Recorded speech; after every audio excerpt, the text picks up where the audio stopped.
우리 마음을 한번 다짐하겠습니다. 주여 말씀하옵소서. 말씀대로 지켜 행하는 여러분들이 되기를 축복합니다. 우리 나눔지 다 가지고 계시죠? 오늘 설교 제목이 무엇입니까? 하나님의 심판과 보존. 질문 1번 시작. 집을 짓는 사람이 설계도를 잘못 보고 공사를 했다면 어떻게 되겠습니까? 설계도대로 집을 짓지 않으면 다 부셔야 되는 것이요. 다 부셔야 되고, 그렇게 공사하는 사람이 있다 그러면은 아마 그 건설회사는 망하는 것은 시간 문제일 것입니다. 질문 2번 시작. 수험생이 출제 경향을 알고 준비하는 것과 모르고 준비하는 것은 어떤 차이가 있겠습니까? 우리 시험 다 보신 경험 있고, 또 우리 학생들 늘 시험 때만 되면은 시험 범위가 뭔지, 출제 경향이 뭔지 거기에 굉장히 신경을 쓰게 됩니다. 출제 경향을 모르고 준비하면은 10중 8구 헛수고 하게 됩니다. 공시생들이 노량진 학원에 많이 모인다고 하는데 왜 거기에 집 떠나가지고 학원에 모여가지고 공부를 하겠습니까? 제일 중요한 이유는 출제 경향을 바로 알고 효과적으로 공부하자, 그 취지가 거기에 있는 겁니다.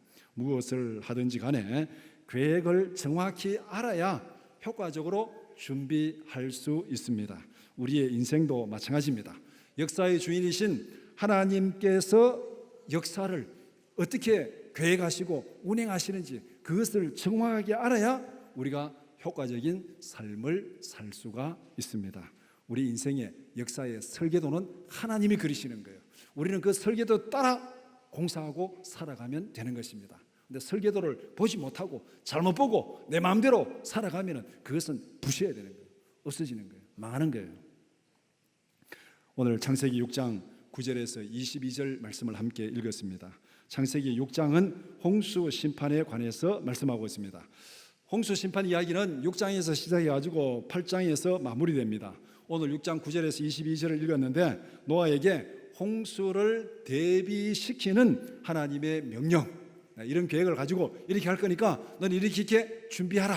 이것이 오늘 본문의 말씀입니다. 다가올 심판을 대비하라.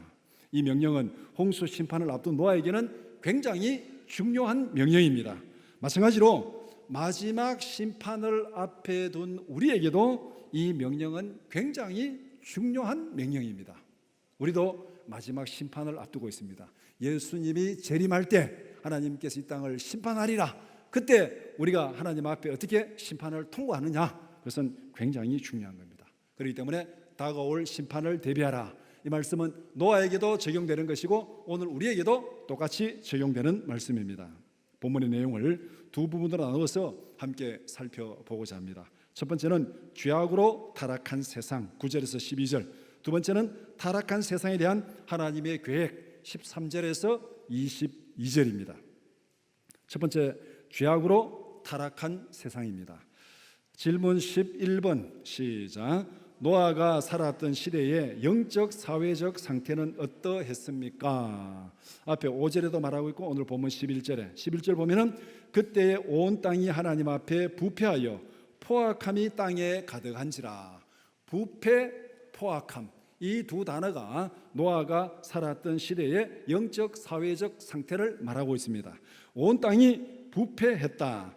부패한 상태는 하나님의 창조 질서가 무너지고 하나님의 법이 무시되는 상태, 이것을 부패했다고 말하고 있습니다. 사람들이 하나님의 창조 질서를 무시하고 자기 마음대로 살아가는 상태를 말합니다. 앞에서 보면은 하나님의 아들들이 사람의 딸들을 보고 자기 마음대로 그렇게 결혼했다, 이 얘기가 이 앞에 나오고 있습니다. 그러니까 부패했다는 게 하나님의 법을 무시하고 하나님의 명령을 무시하고 자기 마음대로 자기 생각대로 행동하는 것이 부패한 거예요. 그래서 이 단어의 의미를 좀 구체적으로 설명하면 이렇습니다.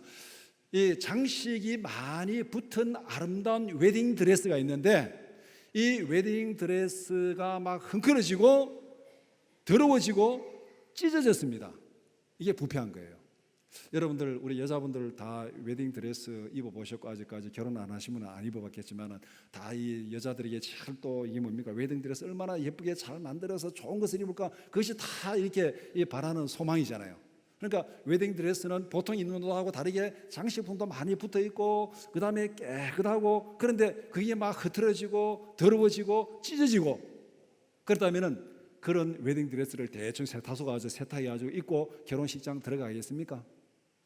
아마 그거는 다 버리고 새로 만들 것입니다. 부패했다는 게 바로 이거예요.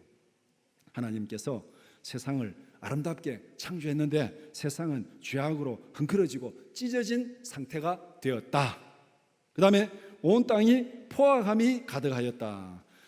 땅에 폭력이 가득했다는 겁니다. 법이 무시되고 힘이 지배하는 사회. 그러니까 이것을 우리가 약육강식이다. 동물이 살아가는 질서라 말하는 거죠. 그러니까 법이 무시되면은 결국 어떻게 됩니까? 힘 있는 자들이 날뛰게 되고, 그 다음에 힘 없는 자들은 거기서 막 고통당하고 착취를 당하고 그렇게 되는 거죠. 포악이 가득하게 되는 것. 그래서 창세기 4장 23절 24절에 언급한 라멕과 같은 폭력적인 행동이 난무한 세상, 힘 있는 사람들이 약한 자들을 무자비하게 착취하고 억압하고 죽이는 그런 세상이 되었다. 이것이 노아가 살아가는 시대의 특징입니다. 부패하고 폭력이 가득한 세상은 더 이상 존재할 가치도 없고 존재할 이유도 없습니다. 요사이 복숭아철인데, 요사이는 복숭아 보니까 주로 이렇게 다 박스에 보이게끔 포장되어 있더라고요. 그게 참 맞는 것 같아요. 제가 한 10여 년 전에, 제가 10여 년도 넘어집니다. 어머니 살아 계실 때 어머니께 인사로 가면서 복숭아를 한 박스 사야지 해가지고 고속도로 내려가지고 그것도 싱싱한 거 산다고 공판장 가가지고 이제 샀습니다. 그런데 실수는 박스를 뜯어보지 않았다는 거. 공판장에 샀으니까 이거 싱싱하겠지 하고 그냥 뜯어보지 않고 갔습니다. 가서 열어보니까 태반이 썩었습니다. 와, 이렇게 사기 실수가 있나. 그래서 굉장히 참 안타까운 그런 경험이 있는데, 여러분들이 복숭아를 샀습니다. 열어보니까 썩었습니다. 어떻게 해야 되겠습니까? 뭐 어떻게 하긴 어떻게 해요? 썩은 거 다 버려야지. 썩은 거 버려야 됩니다. 쓸 수가 없습니다. 이게 바로 지금 오늘 이 노아가 살던 시대의 영적 사회적 상태. 포장이 잘 된 복숭아를 한 박스 사가지고 와서 열어보니까 다 썩었습니다. 버려야 될 수밖에 없는, 그것이 바로 이 땅에 부패하고 포악함이 가득한 세상. 질문 12번 시작. 노아는 어떤 사람이었습니까? 이렇게 부패하고 타락한 세상에 살아가는 노아는 어떤 사람이었는가? 9절에 노아는 의인이요 당대의 완전한 자라. 그는 하나님과 동행하였으며, 이렇게 말하고 있습니다. 자, 노아의 특징을 여기서 또 두 단어로 얘기할 수 있습니다. 노아는 의로운 자였습니다. 의로운 자였다는 것은 세상의 폭력과 대비되는 개념입니다. 세상에 포악함이 가득했다 했죠. 그 포악함이 가득한 세상에 살아가는 노아는 의로운 자였다. 의로운 자의 특징은 하나님이 정하신 법과 질서를 따라서 정당하게 행동하는 자, 이런 뜻입니다. 의롭다는 말은 관계를 나타내는 사회적인 용어입니다. 하나님과 나와의 관계에서 관계가 바르다, 나와 이웃과의 관계에서 바르게 행동하는 것, 이게 의로운 거예요. 관계가 똑바로 잘 된 것, 하나님과 나와의 관계, 이웃과의 관계가 잘 된 것. 그래서 이런 의미에서 의로운 자의 삶은 소극적으로 죄를 피하는 것이 아닙니다. 세상이 부패하고 타락했으니까 나는 죄를 피해서, 세상을 피해서 나는 혼자 살래, 산소에 가 살래, 나는 그냥 교회만 머물러 있을래, 막 어떻게 할래, 이렇게 세상을 피하는 게 아니라는 거예요. 의로운 삶은, 의로운 자의 삶은 적극적으로 이웃에게 사랑을 베푸는 삶입니다. 노아는 의인이었다. 관계가 바로 된 것. 타락한 세상이지만은 거기에서 하나님의 사랑을 실천하는 그런 적극적인 믿음의 사람이었다, 이 말입니다. 그 다음에 두 번째, 노아는 완전한 자였다. 이 완전한 자는 부패와 대비되는 개념입니다. 완전하다는 말은 내적인 성결을 강조하는 말입니다. 성경에서 이 말은 주로 하나님께 제물로 드리는 동물에게 적용되는 단어입니다. 하나님께 드리는 동물, 제물은 흠이 없어야 됩니다. 거룩 성결해야 된다, 완전해야 된다, 그렇게 많이 쓰고 있습니다. 그래서 노아는 하나님 보시기에 거룩하고 성결했다. 하나님 보시기에 거룩하게 성결했다. 흠이 없이 성결한, 자신을 하나님 앞에 드리기에 부족함이 없는 거룩하고 성결한 제물처럼 완전한 자였다, 그렇게 말하고 있습니다. 그래서 이 두 단어를 합치면은 노아는 내적으로 성결했고 외적으로 이웃에게 사랑을 베푸는 삶을 살았다. 이것이 뭡니까? 하나님과 동행하는 삶입니다. 하나님과 동행하는 삶이 내적으로 하나님 앞에 성결하고 외적으로 사랑을 베푸는 삶을 살아가는 이 삶이 하나님과 동행하는 삶, 노아가 바로 그런 사람이었다 말씀하고 있습니다. 그 다음에 질문 13번 시작. 하나님은 노아가 살던 시대의 세상을 보시고 어떻게 생각하셨습니까? 자, 세상의 타락함도 봤고 노아도 봤고 하나님께서 거기에 어떤 마음을 가지고 계시는가? 하나님은 온 땅이 부패한 것을 보시고 한탄하셨습니다. 12절에 하나님이 보신즉 땅이 부패하였으니 이는 땅에서 모든 혈육 있는 자의 행위가 부패함이었더라. 땅이 부패한 이유가 뭡니까? 왜 땅이 부패했습니까? 왜 땅이 타락했습니까? 인간이 타락했습니까? 왜 이 세상에 죄가 들어오고 이 세상에 고통이 들어왔습니까? 아담이 범죄하니까 세상이 타락한 거예요. 오늘 그 원리를 그대로 얘기하고 있습니다.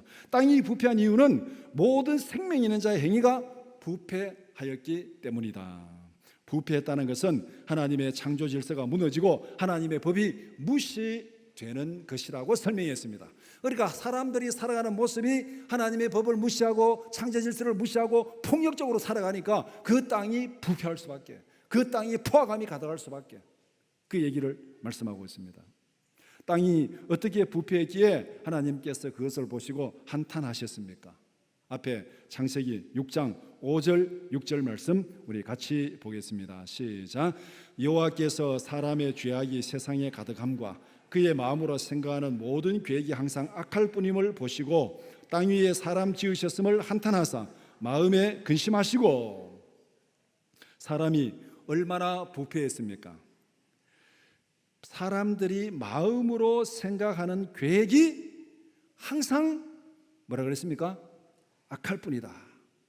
마음으로 계획하는 생각이 항상 악하다.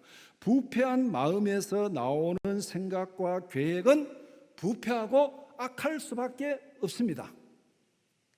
썩은 복숭아 박스에서 아무리 꺼낸들 썩은 것밖에 더 나오겠습니까? 썩은 박스에서는 아무리 꺼내도 썩은 것밖에 안 나옵니다. 인간의 마음이 부패했으니까 거기에서 나오는 생각, 계획 항상 악할 뿐이다. 그렇게 말하고 있습니다. 그 다음에 하나님께서 어떻게 생각하셨습니까? 하나님께서 땅 위에 사람을 지으셨음을 한탄하셨다. 그렇게 말합니다. 하나님은 타락한 인간의 모습을 보시고 마음으로 한탄하시고 근심하셨다. 그렇게 말씀합니다.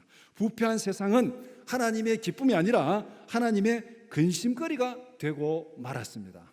하나님께서 세상을 창조하시고 어떻게 평가하셨습니까? 보시기에 심히 좋았더라. 이게 1장 31절이잖아요. 보시기에 심히 좋았더라. 이게 기쁨이에요. 그런데 그 세상이 죄가 들어오고 타락하고 부패하고 노아 시대에 모든 사람들이 부패하니까 하나님께서 그 세상을 보고 어떻게 했습니까? 심히 좋았더라가 아니라 근심하시고 탄식하시고 걱정하셨다. 그렇게 말씀하고 있습니다. 하나님의 기쁨이 되어야 되는 세상이 하나님의 근심거리가 되었다. 이것이 죄악으로 타락한 세상의 모습입니다. 두 번째, 타락한 세상에 대한 하나님의 계획입니다. 질문 21번 시작. 하나님께서 노아에게 알려주신 계획은 무엇입니까? 무엇이었습니까? 13절에 하나님께서 노아에게 알려준 계획은 땅과 거기에 살고 있는 모든 생명을 심판하리라. 쓸어버리겠다, 죽여버리겠다, 없애버리겠다. 그 얘기입니다. 13절에 모든 사람들의 포화감이 땅에 가득하였으니 내가 그들을 땅과 함께 멸하리라. 하나님은 부패한 세상을 보시고 한탄하시고 근심하셨습니다. 하나님은 한탄하고 근심하시는 것뿐만 아니라 새로운 계획을 세웠습니다. 죄악으로 뒤덮인 세상을 심판하겠다. 근심하고 한탄하고만 머물러 있으면 어떻게 보면 하나님은 무능력한 하나님이 될 수도 있습니다.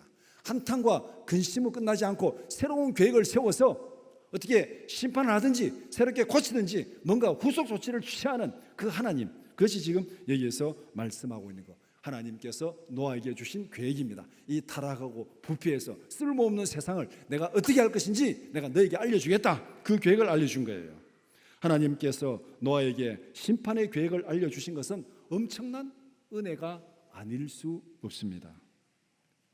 6장 8절, 창세기 6장 8절 한번 같이 보겠습니다. 시작. 그러나 노아는 여호와께 은혜를 입었더라. 여호와께 은혜를 입은 자가 어떤 사람입니까? 하나님께서 계획을 알려주는 사람이 은혜 입은 사람이에요.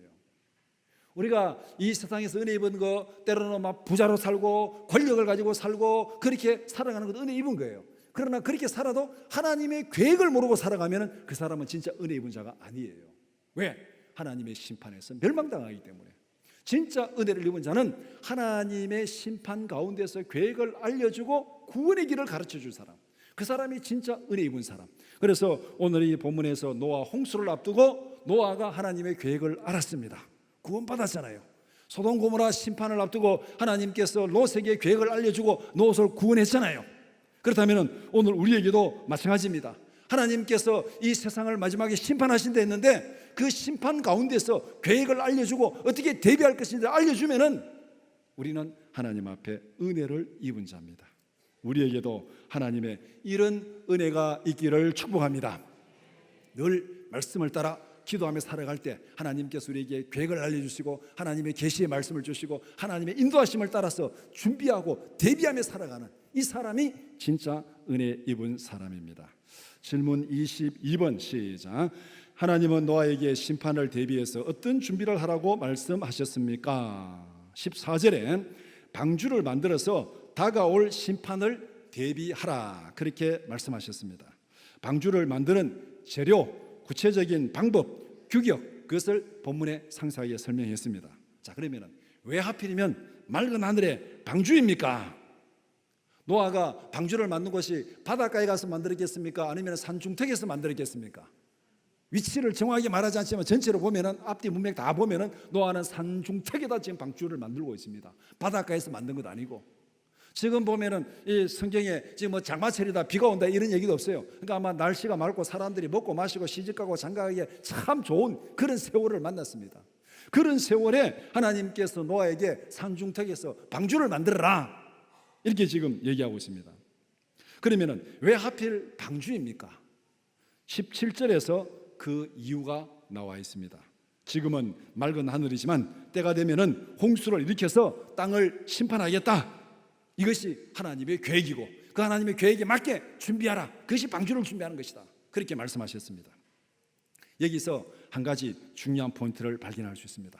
하나님의 계획을 알아야 효과적인 준비를 할 수 있습니다. 만약에 하나님께서 소돔 고모라와 같이 불로 심판하겠다 그렇게 하면은 지금 노아가 준비한 방주를 만들면 되겠습니까? 안 되겠습니까?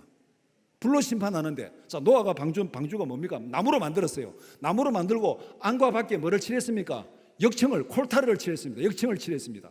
그러면 불이 딱 떨어지면 어떻게 되겠습니까? 그건 완전 불쏘시개죠. 불 딱 떨어지는 순간 확 붙어가지고 그 안에 피해 있으면은 아마 단체로 통바베큐가 될 것입니다. 불로 심판하면은 이런 방주를 만들면 안 돼요. 그런데 하나님께서 뭐라고 말씀했습니까? 물로 심판하리라. 물로 심판하기 때문에 이 물에서 살아남으시는 방주를 만들어라 그렇게 말씀하고 있습니다. 그래서 하나님께서 불로 심판하는지 물로 심판하는지 그것을 구체적인 방법을 알아야 우리가 방주를 준비할지 뭐 다른 어떤 걸 준비할지 그 준비를 제대로 할 수 있다는 것입니다. 하나님의 계획을 알고 마지막 심판을 잘 준비하는 우리 모두가 되기를 축복합니다. 질문 23번 시작. 하나님은 심판 가운데서도 생명을 보존하기 위해서 어떤 계획을 세우셨습니까? 하나님은 홍수 심판에서 생명을 보존하기 위한 구체적인 계획을 세웠습니다. 홍수로 다 쓸어버리고 완전히 끝내겠다. 그게 하나님의 계획이 아니에요. 심판하는 가운데서도 내가 생명을 보존하겠다. 보존할 계획을 가지고 있습니다. 하나님이 심판을 계획하시고 실행할 때 그것으로 끝나는 것이고 항상 거기에는 하나님의 보존 계획이 수반된다는 것. 그래서 오늘 이 본문에도 이 하나님께서 18절 이후에 그러나 말하면서 보존을 두 번이나 얘기하고 있습니다. 하나님께서 세우신 보존 계획이 뭡니까? 첫 번째는 노아와 언약을 맺어서 이 땅에 거룩한 생명을 보존하겠다. 노아와 약속을 맺고 내가 이 약속대로 너를 지키고 보존하겠다.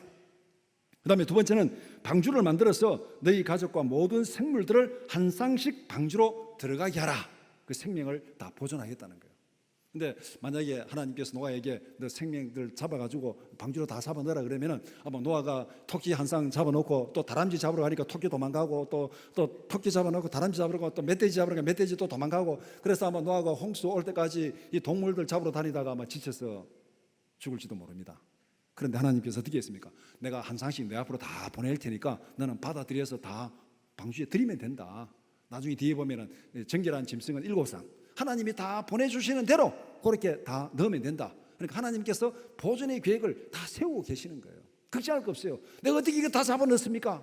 내가 다 보내줄 테니까 걱정하지 말고 그대로 다 넣어라. 그렇게 하나님께서 말씀하셨습니다. 그 다음에 방주에 그들이 먹을 양식을 준비하라. 그래서 홍수가 지나간 다음에 거룩한 씨를 통해서 세상을 다시 채우겠다. 이것이 하나님의 보존 계획입니다. 하나님의 심판은 멸망시키기 위한 것이 아닙니다. 하나님의 심판은 잘못된 것을 고쳐서 새롭게 세우기 위한 것입니다. 홍수 심판도 죄를 심판하고 세상을 다시 세우기 위한 하나님의 방편입니다. 더 구체적인 예를 들어 설명하면 이렇습니다. 심판은 타락하고 부패한 세상을 재개발하는 것이다. 재개발하는 것이다. 그렇게 생각하면 됩니다. 노아의 가족들과 동물들 살아가는 이 세상이 너무 부패하고 타락해서 어떻게 손쓸 수 없고 고쳐서 될 일이 아닙니다. 그러면 어떻게 합니까? 다 쓸어버리고 다시 세우겠다. 아마 예전에 우리 교회가 대명동에 있을 때 그 맞은편에 남산동 그 집들을 여러분들 다 기억하시죠? 혹시 이정희 장로님 지금 거기 가시면 옛날 장로님 살던 집이 어딘지 찾으시겠습니까? 아마 찾을 수 없을 거예요. 그 옛날 남산동 그 집들 막 이렇게 이 어떻게 손을 써가지고 될 문제가 아니에요 이게. 그러니까 어떻게 되었습니까? 시에서 주거 환경 개선해 가지고 남산동 일대, 중구 일대가 전체가 다 싹 쓸어버렸어요. 그냥 언덕도 다 깎아버리고 거기 아파트를 딱 지었습니다. 이게 재개발이잖아요. 하나님께서 홍수로 세상을 심판하는 것이 바로 이와 같다는 거예요.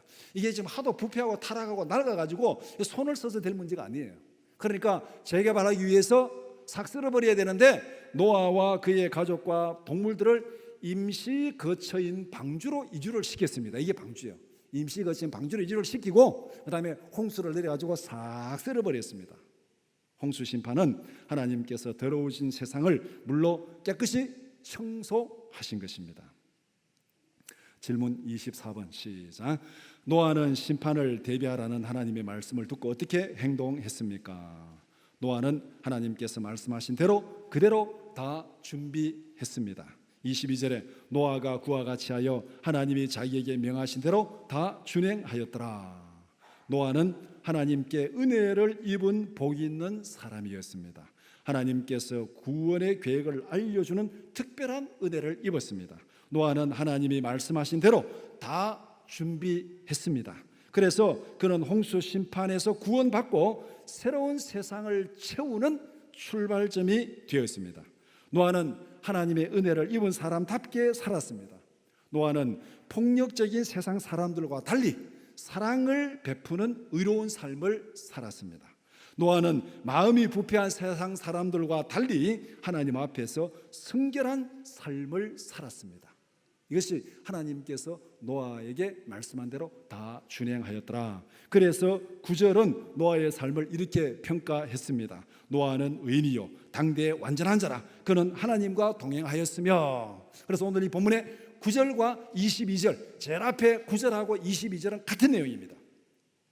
하나님 앞에 의인이요 당대에 완전하고 하나님과 동행한 사람이 어떤 사람인가? 22절에서 말한 대로 하나님께서 명령하신 대로 다 준행하며 순종하는 사람, 그 사람이 의인이고 완전한 자고 하나님과 동행하는 자.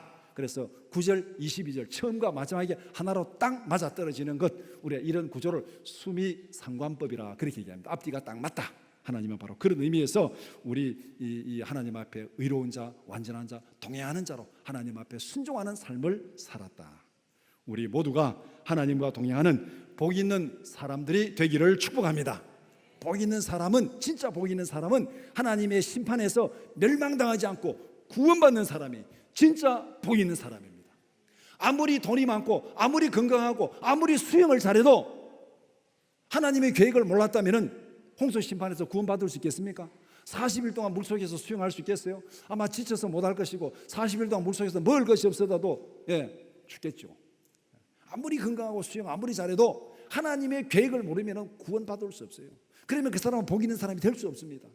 복 있는 사람은 하나님의 심판 가운데서도 생명을 보존하고 구원받는 사람, 그 사람이 진짜 복 있는 사람입니다. 아멘. 말씀을 정리해 봅시다. 복숭아를 한 박스 샀는데 태반이 썩었습니다. 어떻게 하시겠습니까? 어떻게 하긴 어떻게 해요? 썩은 것은 버리고 성한 것을 골라서 먹어야죠. 마음이 부패하고 폭력으로 타락한 세상은 하나님의 심판을 피할 수 없습니다. 하나님은 타락한 세상을 심판하시지만 의롭고 거룩한 자들은 반드시 구원하십니다. 홍수 심판 가운데서도 노아와 그의 가족들을 구원했습니다. 소돔 고모라를 불러 심판한 가운데서도 의로운 롯을 구원했습니다. 이 세상 마지막에 하나님께서 불러 심판하지만은 믿는 자들을 구원하실 줄 믿습니다. 하나님은 마지막에 타락한 이 세상을 불러 심판하겠다고 분명히 말씀하셨습니다. 우리에게 그 계획을 알려주셨어요. 그런 면에서 우리는 은혜를 입은 자예요. 그런데 문제는 이 계획을 알고 순종하는 사람이 있고 이 계획을 듣고도 순종하지 않는 사람이 있습니다. 이 세상에는 이 두 종류의 사람이 있어요. 하나님이 분명히 계획을 알려주었는데 그 계획을 듣고 순종하지 않는 사람이 있고 그 계획을 듣고 순종하는 사람이 있고 소돔 고모라를 멸망하겠다고 나오라고 얘기했는데 그 말을 듣고 나온 사람이 있고 그 말을 농담으로 얘기하고 안 나온 사람이 있습니다. 순종하는 사람은 구원받을 것이고 순종하지 않는 사람은 멸망당할 것입니다. 불로 심판하는 가운데서도 하나님은 알곡과 죽정이를 분명히 분리해서 알곡은 곳간에 들이고 죽정이는 불에 태웁니다. 우리가 믿음이 있다면 미적미적해도 하나님께서 롯을 손을 잡고 강제로라도 꺼내가지고 구원하듯이 믿는 자들은 하나님이 구원하실 줄 믿습니다. 마지막 심판을 앞둔 우리에게 하나님께서 주신 구원의 계획이 뭡니까? 노아에게는 방주를 준비하라 그랬는데 오늘 우리에게는 어떤 계획을 준비하라 그랬습니까? 신약에 보면 굉장히 많아요. 어떻게 준비하면 마지막 심판에서 구원받을 수 있는지 다 인용할 수는 없고 한 군데만 딱 보겠습니다. 로마서 10장 9절 말씀 시작. 내가 만일 내 입으로 예수를 주로 시인하며 또 하나님께서 그를 죽은 자 가운데서 살리신 것을 내 마음에 믿으면 구원을 받으리라. 예수님의 죽으심과 부활을 믿으면 구원받습니다. 이 말씀을 신약에 얼마나 많이 말했습니까? 내가 곧 길이요 진리요 생명이요 주 예수를 믿으라 그리하면 너와 내 집이 이래가지고 굉장히 많이 말해주고 있습니다. 간단히 얘기하면 예수님께서 우리의 죄를 위해서 십자가에 죽으시고 우리를 살리기 위해서 부활하셨습니다. 이 말씀을 믿으면 우리는 마지막 심판에서 구원받습니다. 우리는 은혜를 입은 자고 하나님께서 준비하신 대비를 잘 하는 사람들입니다.